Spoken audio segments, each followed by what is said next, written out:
Hola, buenos días. Es un gusto para mí estar interactuando con ustedes en Cuidando a tu bebé. Mi nombre es Adriana Ballesteros Castro, neonatóloga pediatra de la Fundación Valle de Lili. El día de hoy vamos a hablar acerca de varios aspectos que son importantes del bebé recién nacido y algunas inquietudes que normalmente tienen las mamás referente al cuidado en casa de estos bebés. Vamos a empezar por las situaciones que usualmente nos interesan en el bebé recién nacido y tiene que ver, por ejemplo, con los cuidados del cordón umbilical. El cordón umbilical es un elemento que va a desaparecer o va a caer más o menos alrededor de la primera semana de vida, hacia alrededor de los 7 a 10 días aproximadamente, y es muy importante que lo mantengamos siempre limpio y seco. No debe estar cubierto por ninguna pañal, ni por fajeros, ni colocársele absolutamente nada allí como botones, porque la humedad puede generar irritación y puede generar infecciones en el mismo. Hay que estar revisando obviamente si tenemos sangrado. Usualmente después de que se cae puede dejar algunas sustancias o detritos sanguinolentos a nivel de la base del cordón umbilical que se pueden limpiar tranquilamente con una gasa y esperar hasta que ya se cubran común y corriente y no tendríamos ningún problema con ellos. Importante también tener en cuenta cuáles son las características para que tengamos un sueño muy confortable y seguro en nuestros recién nacidos. Usualmente el bebé no debería estar durmiendo en la misma cama con sus cuidadores, debe tener una cuna o corral que esté cerca a la mamá, obviamente, para que podamos adaptar todo el tema de lactancia materna. La posición para dormir usualmente siempre debe ser de espaldas, es decir, boca arriba. Podríamos colocar eventualmente la cabecita de un lado o la cabecita del otro lado, haciendo cambios con cierta frecuencia, que puede ser semanalmente, para evitar el moldeamiento cefálico. Importante también tener en cuenta que se debe colocar a los pies de la cuna, en donde el bebé vaya a dormir, para evitar que si lo cobijamos, por ejemplo, con una sábana o con una cobija, que debe ser solamente desde las axilas hacia abajo, es decir, solo el pecho, no tengamos el problema de que haya, al resbalarse, sofocamiento del bebé. Importante también tener en cuenta que en la cuna no debemos tener ningún objeto que sea acolchado, como almohadas, como edredones, como peluches, que podrían eventualmente generar accidentes en ese bebé. Debe ser un espacio amplio y limpio de cualquier objeto que podría poner en peligro a ese bebé. Importante, que es una de las cosas que de pronto consultan mucho las mamás, no debe tener almohaditas debajo de la cabeza porque esto facilita la flexión de ella y podría obstruir la vía aérea superior. Entonces no debemos utilizar almohadas. En ocasiones, algunas mamás, por el temor que tienen a que su bebé regurgite y pueda tener problemas de microaspiraciones, lo colocan de medio lado. Y para ello, o para mantener esa posición, le colocan, por ejemplo, almohadones o algo que lo ayude a sostener.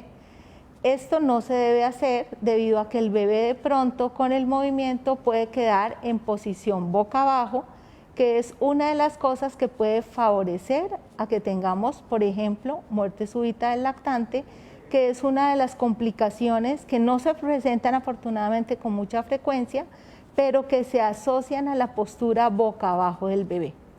Si bien es cierto, es importante colocar al bebé boca abajo en algunas situaciones, esto se debe hacer generalmente más o menos después de una media hora o una hora de haber sido alimentado. Siempre debe estar el bebé despierto y obviamente a cargo de algún cuidador que permita estar observando que el bebé esté en óptimas condiciones.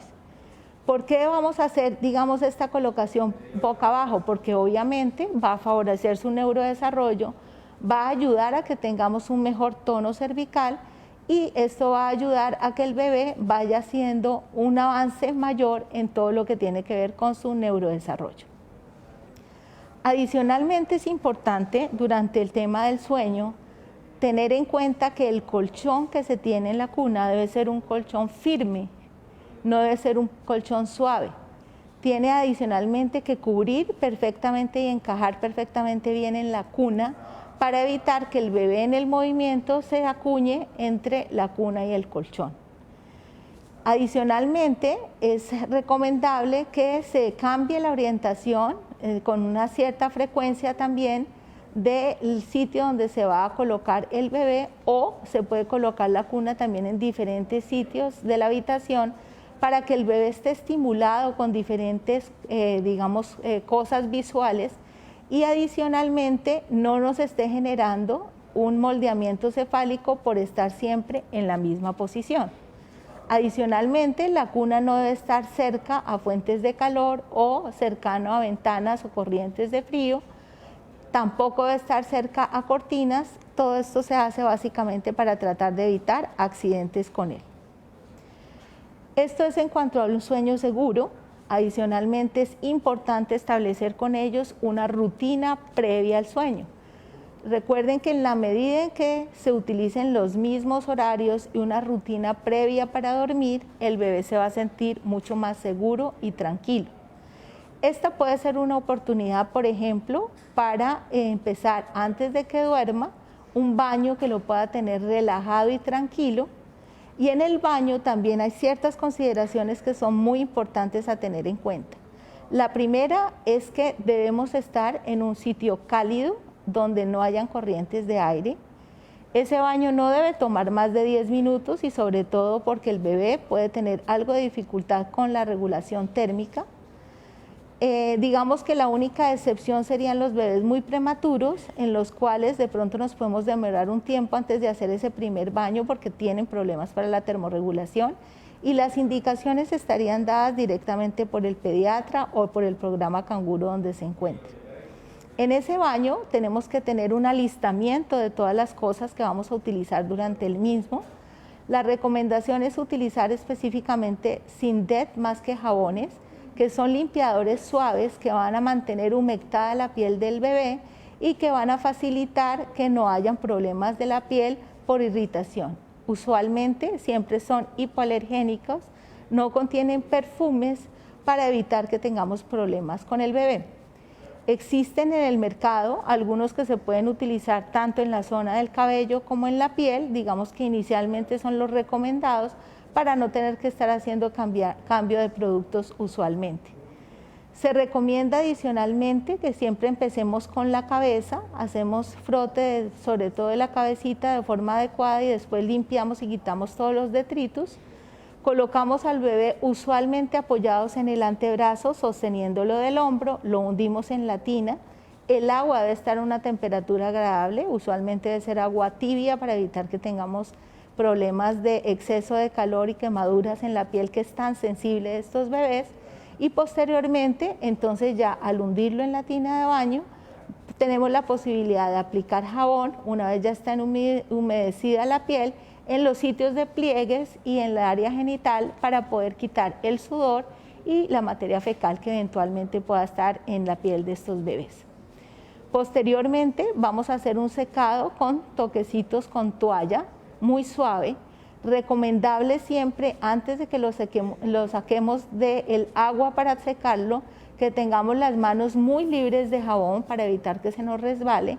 Siempre debemos colocarlo en una superficie plana, limpia y segura, estar todo el tiempo muy pendientes de él, lo cogemos y lo abrigamos con la toalla, lo colocamos sobre la superficie, hacemos toquecitos en la piel para que se seque rápidamente y quitar todos los excesos, sobre todo en los pliegues, para evitar que haya humedad y eventualmente pudiera haber infecciones con bacterias o con hongos. En ese momento, se puede utilizar obviamente el masaje para el bebé. Los masajes usualmente se deben utilizar unas cremitas humectantes también específicas para el bebé. Hacemos digitopresión con toques suaves, usualmente desde la parte central hacia afuera. Es un momento muy especial el de los masajes porque los relaja muchísimo, les hace sentir placer, les hace sentir confort, es un momento de apego con la mamá. Y generalmente son bebés que van a sentirse mucho más tranquilos y van a estar mucho mejor preparados para el sueño. Podemos hacer también movimientos como de bicicleta con las extremidades y podemos, al mismo tiempo que estamos dándole un masaje, poner música suave o también estar hablándole de una forma rítmica y tranquila para que el bebé se vaya preparando para su sueño. Es muy importante utilizar ropa cómoda, preferiblemente de algodón, para evitar pues obviamente también problemas de alergia, sobre todo cuando utilizamos algunas texturas no naturales que podrían irritar tanto la piel como las vías respiratorias. La ropa no debe estar estrecha, debe ser cómoda tanto de quitar como de poner y debe ser obviamente ajustada a la temperatura que tengamos del medio ambiente. Existen, por ejemplo, para el momento del sueño, algunas pijamas que tienen características como sleeping bag y harían que no tuviéramos que colocarle cobijitas ni sábanas en el momento en el que va a dormir, pero obviamente las dos alternativas son totalmente viables para ser utilizadas por ustedes.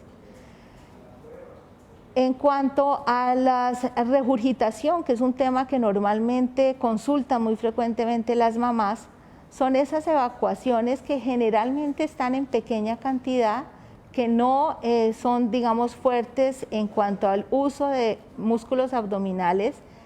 El bebé está absolutamente tranquilo, pero está botando de pronto algunos cuajitos usualmente en los bordes de la boca y no tiene ningún problema. Generalmente esta regurgitación se presenta más frecuentemente en los niños que están alimentados con fórmula, es menos frecuente en los bebés que están alimentados con seno, pero usualmente hay que tener en cuenta algunas recomendaciones que nos pueden ayudar a disminuir esos episodios de regurgitación. ¿Cuáles son las cosas que tenemos que tener en cuenta? Evitar que el bebé sea sobrealimentado. Recuerden que el bebé no solamente está llorando por hambre y en ocasiones estamos colocando demasiado frecuentemente al bebé a alimentarse y obviamente se vence su capacidad gástrica y el bebé va a tener con mayor frecuencia regurgitación. A veces cuando nos atrasamos un poco en la alimentación y digamos que esta rutina de la alimentación es algo que se va dando de una forma más fluida y práctica con el tiempo, en ocasiones si nos demoramos en alimentar al bebé y este empieza a llorar, puede hacer aerofagia, va a tener ya su barriguita con contenido de aire y es mucho más fácil que el bebé regurgite. En general, los bebés alimentados con tetero tienen más posibilidad de hacer aerofagia, es decir, llenarse de gases, y en ese caso es muy recomendable sacarle los gases de pronto entre comidas, no esperar a que terminen toda la alimentación para evitar que estemos con la regurgitación frecuente. En ese sentido, básicamente, una de las recomendaciones para sacar gasecitos es colocarlos sobre el hombro, tenerles muy bien la cabecita y con la mano en esta posición dar unos golpecitos ligeros en la espalda para poder sacar los gases con tranquilidad. En general esto se puede hacer o al finalizar la alimentación, tomarse el tiempo suficiente para hacerlo, o obviamente también se puede hacer entre la alimentación, sobre todo si estamos dándonos cuenta que el bebé está regurgitando con frecuencia. Adicionalmente a esto, también es importante tener en cuenta que si manipulamos al bebé después de la alimentación, es posible que el bebé también pueda regurgitar. Entonces, es importante tener en cuenta que vamos a esperar por lo menos unos 30 minutos antes de tener actividad con el bebé, de estar arrullándolo de forma activa, etcétera, para evitar precisamente que tengamos regurgitación.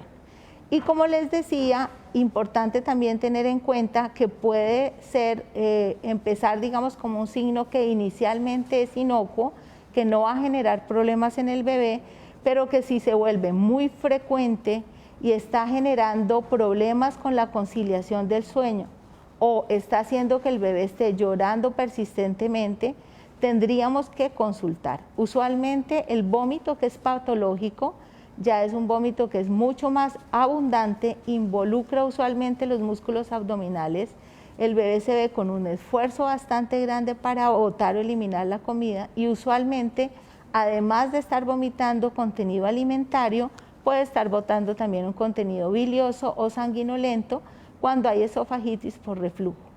En general, el bebé que tiene enfermedad por reflujo gastroesofágico, que es diferente al reflujo normal, es un bebé que llora mucho, usualmente está llorando cuando se coloca en posición horizontal para dormir y adicionalmente no tiene ganancia de peso y es un bebé bastante irritable. Uno de los signos que nos debe alertar es que usualmente echa la cabeza para atrás tratando de elongar ligeramente el esófago para evitar esos episodios de vómito. En este caso debe consultar urgentemente a su pediatra para que le indique cuál sería el proceso de estudio y qué situaciones debemos manejar.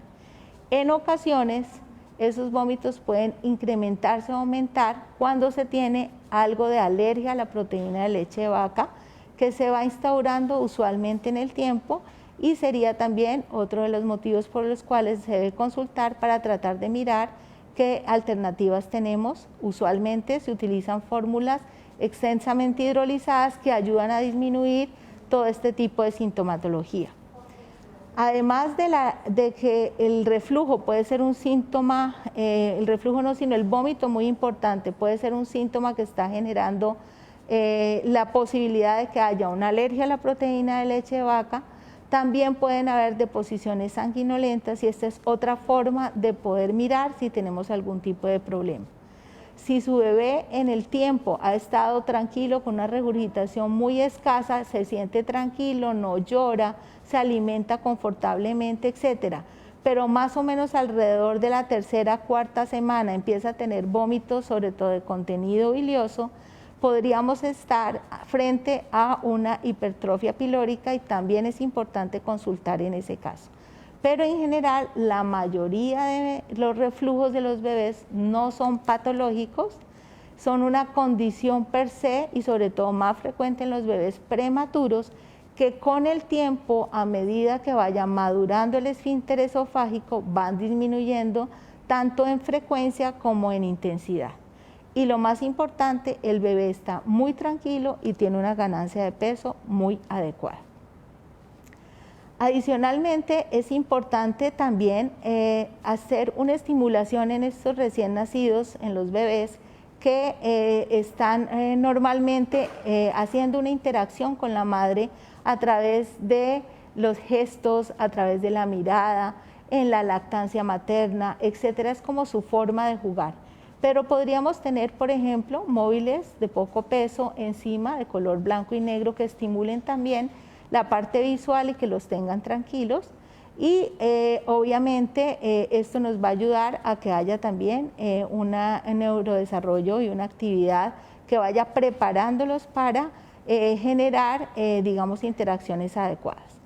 Dentro de las cosas que son bien importantes en cuanto a lactancia materna, que sé que ya se han hecho varios face al respecto, la alimentación al seno va a favorecer todo lo que tiene que ver con músculos masticatorios, que nos van a ayudar a que haya una mejor adherencia, un mejor crecimiento mandibular, mejor adherencia de la alimentación y eso va a permitir que tengamos la posibilidad de que ese bebé tenga menores trastornos alimentarios y en general una salud óptima al respecto.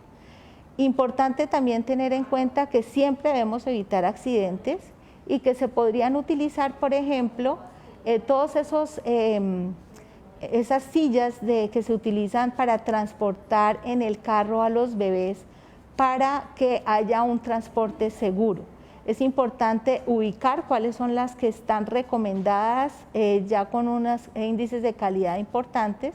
Siempre se debe colocar en el asiento trasero, no en el asiento delantero, y en el sentido contrario a la marcha del vehículo, con sus cinturones apretaditos y bien fijaditos, y eventualmente se podría ubicar o conseguir una especie de almohadilla que nos ayude con todo lo que tiene que ver de la fijación del bebé a la silla para que no tengamos problemas. Bueno, vamos a estar entonces pendientes de las preguntas, vamos a revisar qué preguntas han surgido a través de todo este tema. Aquí estoy viendo, es normal que los bebés les dé hipo y qué se debe hacer en este caso. Entonces sí, el hipo es una cosa bastante frecuente que presentan los bebés y usualmente se estimula por dos cosas, por frío, entonces ustedes lo van a ver usualmente en el cambio del pañal, por ejemplo, cuando le quitan la ropita para cambiarle el pañal, o a veces cuando tienen regurgitaciones también puede dar hipo. Simplemente se le puede colocar al seno, o si ya tenemos un bebé que tiene más de un mes, se le puede colocar un chupito. Esto nos ayuda a que se le quite el hipo y es una situación absolutamente normal en el bebé. Aquí hay otra pregunta que dice, ¿es recomendable que mi bebé duerma con cobija? Entonces, usualmente la temperatura en la que debería estar, o sea, una temperatura confortable o la ropa que debe tener un bebé durante el sueño debería ser más o menos lo mismo que tiene un adulto vestido con ropa ligera. Si estamos en un clima muy cálido y la persona, el acompañante, cuidador, mamá o papá, que están con el bebé se sienten muy sofocados, posiblemente se necesita una ropa muy ligera. Pero si al contrario están sintiendo frío, posiblemente el bebé requiere dormir con cobija. Obviamente los bebés recién nacidos, sobre todo en los primeros días, van a tener algo de dificultad con la termorregulación. La recomendación de todas maneras es siempre estar vigilando muy bien su temperatura. La temperatura debe estar alrededor de 36,5 grados centígrados a 37,5, y en caso de que veamos que está por debajo, pues sería cobijarlo ligeramente para que entre nuevamente en calor, tomarle la temperatura a los 15 minutos y usualmente llegan a una temperatura normal. Y lo mismo si están muy calientes, desabrigarlos, volver a tomar en unos 10 a 15 minutos temperatura y revisar y deberían entrar nuevamente en la temperatura normal. Hay una pregunta acá que me parece muy importante y es, ¿los bebés pueden utilizar almohadas? Entonces, el recién nacido no. Recuerden que el bebé no tiene todavía un tono cervical adecuado y que la posición en flexión, cuando yo coloco la almohada y se resbala de ella, esta posición va a obstruir la vía aérea y puede generar problemas en la respiración normal. Entonces, no debe utilizar almohadas. Dice acá, es recomendable, un bebé recién nacido puede bañarse en las noches, sí, si tenemos un ambiente cálido, y es una muy buena rutina de preparación antes de irse a dormir, porque va a generar como una seguridad en ese bebé, una relajación que lo puede poner muy confortable para ir a dormir posteriormente con tranquilidad y calma. Acá dice, ¿puedo identificar que mi bebé está manifestando un dolor que debe ser atendido por un médico? Sí, generalmente el bebé tiene como única manifestación el llanto para decir que tiene hambre, que tiene frío, que se siente incómodo porque, por ejemplo, se hizo en el pañal, que quiere simplemente que lo mimen y que lo consientan un rato. Si ustedes revisan el pañal, lo alimentan, revisan que todo esté bien, la temperatura corporal normal, y el bebé continúa llorando, es una de las cosas por las cuales debemos reconsultar para mirar si tenemos alguna situación especial. Dice acá, es normal que mi bebé siempre en la noche hace muchos ruidos, patea y las expresiones de la cara es como si sintiera dolor, pero está dormido. Generalmente le da tipo 2 de la mañana y el bebé tiene un mes de nacido. Si tu bebé no se despierta, tiene buena ganancia de peso, no echa hacia atrás la cabeza, porque una de las cosas que podríamos pensar es que puede tener una enfermedad por reflujo gastroesofágico, no hay, digamos, problema. Usualmente ellos a veces hay una hora típica del día en la cual de pronto se pueden sentir un poquito incómodos y pueden generar llanto y pueden estar con necesidades de mayor persistencia de que los padres estén pendientes.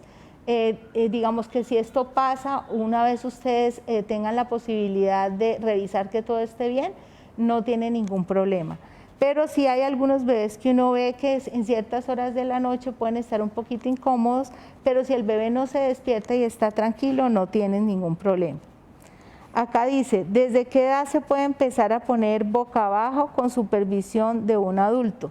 Entonces, desde el momento de recién nacidos no habría ningún problema, pero siempre y cuando el bebé esté despierto y esté supervisado. No se puede colocar boca abajo si estamos dormidos, tanto el bebé o si nos vamos a dormir los cuidadores, porque tendríamos el riesgo, como decimos, de tener muerte súbita. Se ha asociado, no se sabe por qué, esta posición a muerte súbita del lactante. ¿Qué tan cierto es que no se puede tocar una parte de la cabeza del bebé porque por ahí respiran? Entonces, me imagino se está refiriendo a la fontanela anterior. La fontanela que se ubica en este sitio y usualmente está abierta, básicamente por una necesidad que se tiene mientras el cerebro crece para que dé posibilidad de que el cráneo también lo haga. Por allí no respiran los bebés. La respiración es netamente por la boca en los primeros 6 meses. Por eso es muy importante mantener despejada la nariz en caso de que tengamos obstrucción. Y el mejor pañuelo del bebé a esa edad es el suero fisiológico. Se le podrían aplicar si vemos que hay una obstrucción evidente de la vía respiratoria, suero nasal, 1 centímetro en cada fosa nasal, y con eso es suficiente. La respiración es netamente nasal. Acá preguntan, ¿qué tan cierto es que, buenos días, ¿cómo se realiza la higiene bucal y con qué productos? Entonces, usualmente nosotros en esta edad, la alimentación básicamente es solamente una alimentación con leche materna o con fórmula. Siempre tenemos que revisar después de que se ha hecho la alimentación y el chiquito se le han sacado gases, se ha pasado por lo menos unos 30 minutos para no manipularlo. Se revisa la cavidad oral y miramos si tiene todavía contenido de leche. Se puede utilizar una gasita envuelta en el dedo, revisamos que pueda caer, digamos, todo eso que queda de residuos lácteos en la boca, y si vemos que no desprenden y que tienen un aspecto algodonoso, podríamos estar hablando de una infección por hongos, específicamente candidiasis oral, y obviamente tenemos que consultar al pediatra. Otra pregunta que nos llega es, ¿por qué no bañar al recién nacido instantáneamente y dejar pasar unos días? Entonces, como decíamos, generalmente la recomendación es que por lo menos pasen 24 horas después del nacimiento, porque el bebé tiene gran dificultad en regular la temperatura en las primeras horas de vida.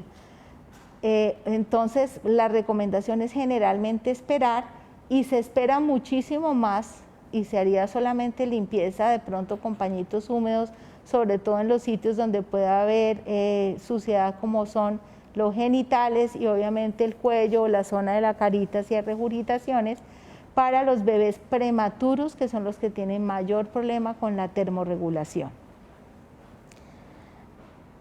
Otra pregunta es, ¿cuánto es el tiempo apropiado para poner mi bebé al sol? ¿Cómo debo hacerlo correctamente? Entonces, es muy importante el sol porque es una de las fuentes importantísimas para vitamina D. Lo debemos hacer por periodos muy cortos, totalmente desnudo pero cubriéndole la carita, puede ser a través de ventana, si la temperatura es muy fría, para evitar que se baje la temperatura, y adicionalmente en una hora del día en que no vayamos a generar problemas de quemaduras, es decir, 8 a 9 de la mañana, 4 a 5 de la tarde, para evitar que tengamos los rayos de sol fuertes que pueden generar quemaduras o incomodidad en el bebé. Hay otra pregunta acá que dice, en caso de una caída de la cama, ¿debo llevar a mi bebé a urgencias? Entonces, lo ideal es tratar de evitar obviamente caídas, pero cuando no se pueden prevenir, sí es importante que se haga una evaluación de la situación neurológica del bebé. ¿Por qué? Porque los bebés a esta edad básicamente están durmiendo, comiendo la mayoría del tiempo, y una de las formas de saber si hay alguna situación neurológica es mirar si ese patrón de sueño ha cambiado o si están muy somnolientos y no se logra despertar.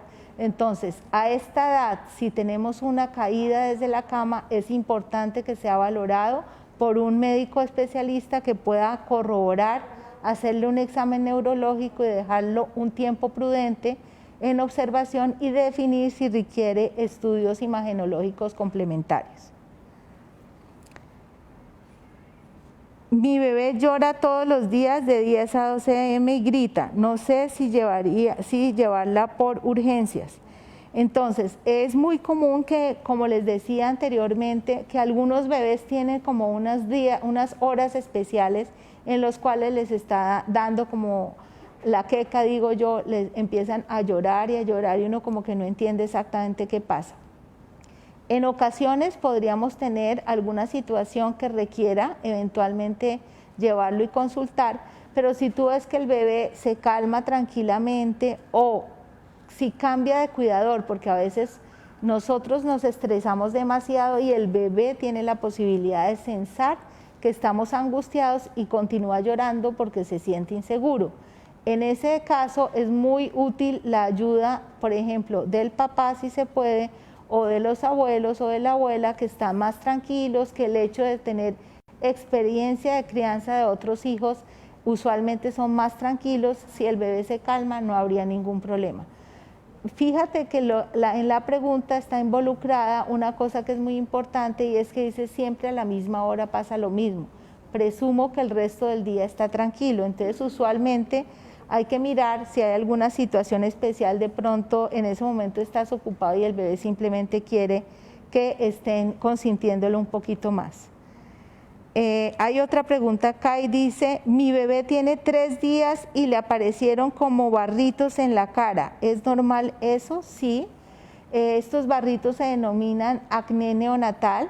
Usualmente se ubican casi siempre en las mejillas y tiene que ver con una respuesta androgénica que pueden tener estos bebés recién nacidos.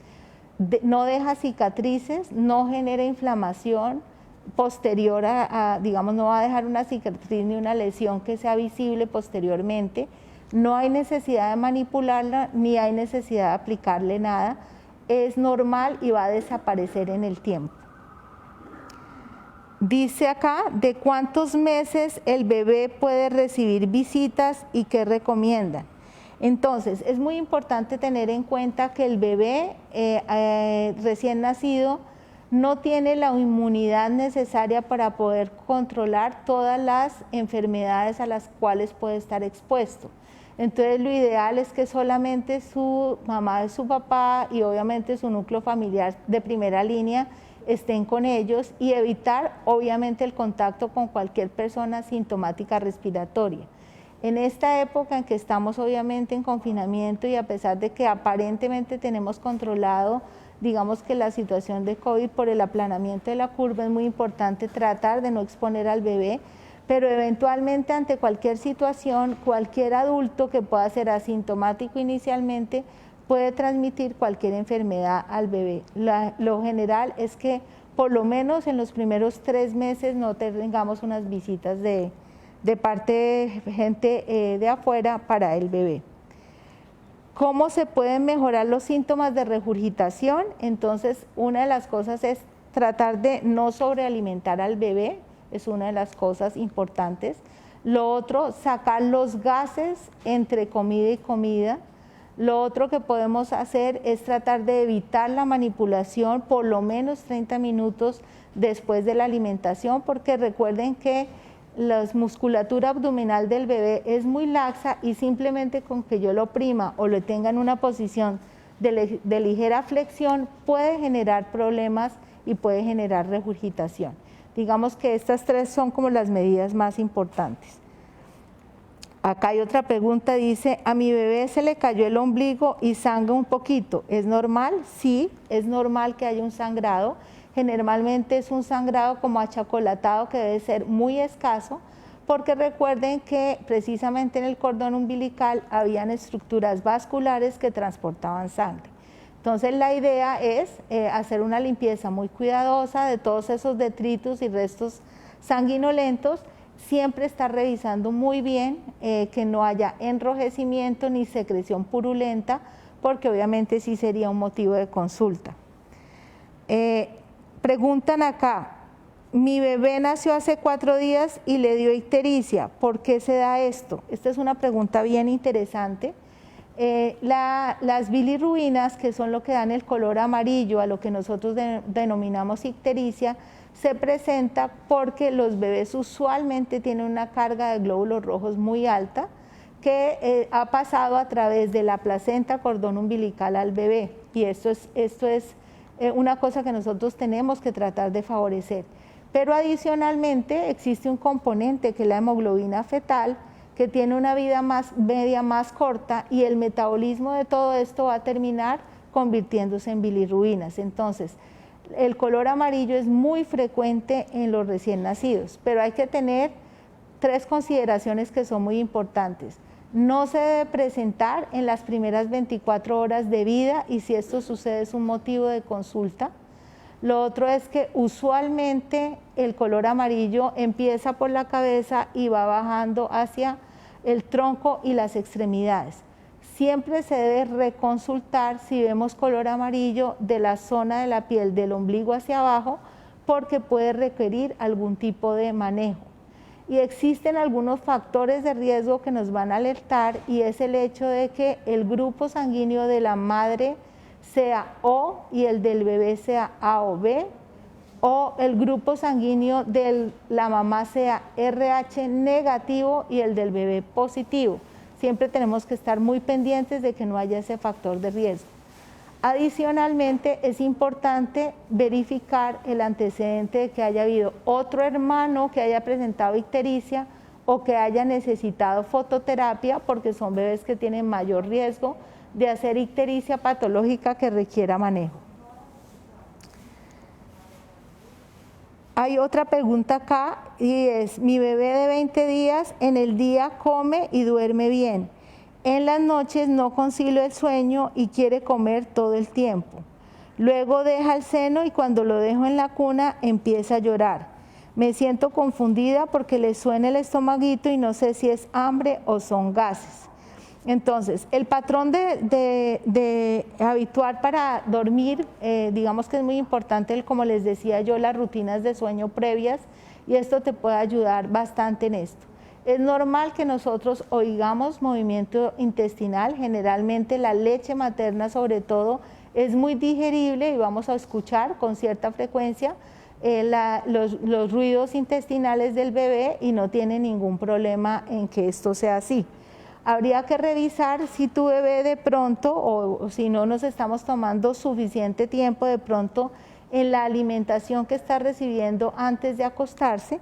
Recuerda que de todas maneras los bebés a los 20 días tienen que estar alimentándose con frecuencia y a libre demanda todavía, porque están en una fase de crecimiento bastante acelerada y es normal que ellos tengan que estar comiendo también frecuentemente en la noche. El problema ¿cuál es? Y es que usualmente, obviamente en la noche, de pronto por el cansancio de todo el día y el sueño, los tiempos en los cuales lo tenemos en lactancia no son los mismos que los tenemos cuando estamos en el día en vigilia, y adicionalmente el bebé puede estar consumiendo y haciendo una transferencia de leche menor, consumiendo menos cantidad de leche, y obviamente va a estar despertándose con más frecuencia a alimentarse. Es clave que se saquen muy bien los gases, porque obviamente se puede sentir incómodo, distendido o con mayor posibilidad de que haga episodios de regurgitación. Hay otra pregunta acá que dice: ¿debo aplicarle algo en el ombligo que no se ha caído para cuidarlo o es suficiente con el baño? Realmente la idea es tratar de mantener el ombligo limpio y seco, no más. Si tenemos baños de inmersión, podríamos tratar de evitar que se esté mojando, porque en la medida en que esté seco se va a caer más rápido, pero no hay necesidad de tomar ningún otro tipo de medida. Algunas, instituciones, aquí el protocolo en recién nacidos es únicamente mantenerlo seco y limpio, se puede limpiar con el agua y jabón común y corriente, pero en algunas escuelas también se recomienda el uso de pronto de alcohol al 70%, no usar nunca productos yodados. ¿Qué ventaja tendría? Que le ayudaría a que se seque más rápidamente en la gelatina que rodea, que es el material del cual está compuesto este cordón, y facilitaría que se caiga más rápidamente. Dice acá, lo de los barritos, erupción es una de las causas de consulta. Entonces no, esto son lesiones benignas en el recién nacido, y generalmente pasan solas sin necesidad de hacer ningún tipo de intervención. Dice: tengo un bebé de 26 días de nacido, el bebé puja mucho, se escucha el estómago y duerme 1 hora más o menos. ¿Algo pasa allí? Entonces, el pujo también es algo normal en el recién nacido. Puede ser un mecanismo que se usa para tratar de ayudar a evacuar la materia fecal y es absolutamente normal. De hecho, nosotros también utilizamos en ocasiones el pujar para tratar de evacuar más fácilmente. Ese mecanismo también lo puede tener el bebé y el pujo es algo absolutamente normal en ellos y no está indicando que haya una patología. Ahora bien, si tenemos un bebé que está haciendo deposiciones como en bolitas duras, que adicionalmente generan fisuras anales, sí habría que revisar si tenemos que hacer algunas recomendaciones especiales es para que tengamos o evitemos, digamos, estreñimiento. El ruido, digamos, de los intestinos no tiene mayor problema, es normal que nosotros oigamos el movimiento intestinal. Hay una pregunta que es muy interesante, dice, ¿la colchoneta antirreflujo sí es recomendable? Entonces, básicamente la colchoneta antirreflujo, la idea es no utilizarla. No hay ningún estudio como tal que valide la seguridad y generamos el problema de que por la inclinación de estas colchonetas antirreflujo el bebé empiece a escurrirse o haga flexión sobre la misma y va a favorecer que tengamos reflujo. Adicionalmente, porque los papás van a estar permanentemente revisando si el bebé está bien acomodado y no van a poder dormir ni estar tranquilos respecto a las colchonetas. Lo ideal es muy buen sacado de gases después de la alimentación y tratar obviamente de no hacer sobrealimentación. Dice acá, después de un mes, ¿cuántos pañales de orina y popó deben hacer al día? Entonces, generalmente, y gracias por esa pregunta porque no habíamos hablado al respecto, las deposiciones inicialmente son, como ustedes saben, de color oscuro, de meconiales, chicludas, y generalmente después del tercero, cuarto, quinto día se vuelven de color amarillo como mostaza, y generalmente si están alimentados con seno van a estar haciendo deposiciones unas 6 a 8 veces al día, generalmente ligeramente acuosas, y esto no quiere decir que el bebé tenga diarrea o que tenga algún problema. Después del mes, usualmente el bebé va a empezar a tener su propio patrón. ¿Qué es lo importante en cuanto a las deposiciones al respecto? Es el bebé debe estar orinando frecuentemente y yo les digo siempre a las mamás, lo que entra sale, o sea que si yo tengo una buena transferencia de leche materna en caso de que le esté alimentando al seno, el bebé debe estar orinando y haciendo popó. Si lo estoy haciendo con fórmula, es posible que las deposiciones vayan a ser mucho menos frecuentes y ligeramente más sólidas. Si estamos alimentándolo con leche materna, el bebé va a escoger su propio patrón, puede ser que tenga varias evacuaciones de poca cantidad o tenga 1 o 2 deposiciones que sean bastante grandes y ese sea su patrón. Ellos van a establecer un propio patrón de deposiciones. Otra pregunta acá dice, ¿qué puedo hacer si mi bebé se irrita con el pañal? Esto también es algo bastante interesante. Generalmente la irritación en el área del pañal se debe mucho a la humedad y al pH que tienen la orina y las heces fecales.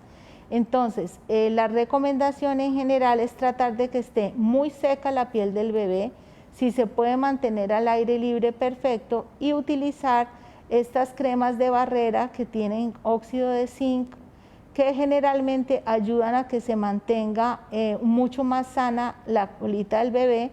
Pueden ser tanto usadas en prevención como ya cuando se ha presentado el enrojecimiento.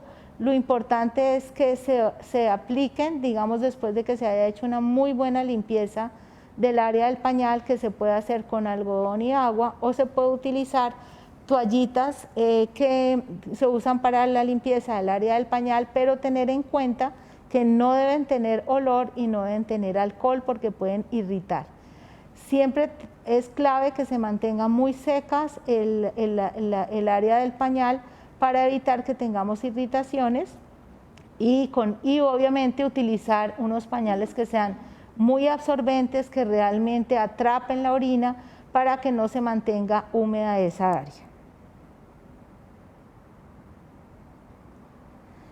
Dice, ¿cómo identificar sobrealimentación? Entonces, hay varias cosas que son claves. Cuando el bebé digamos que a veces no tiene, digamos, el rol de sentir saciedad todo el tiempo o a veces uno interpreta que el bebé puede estar llorando por hambre y le estamos dando alimentación muy frecuentemente.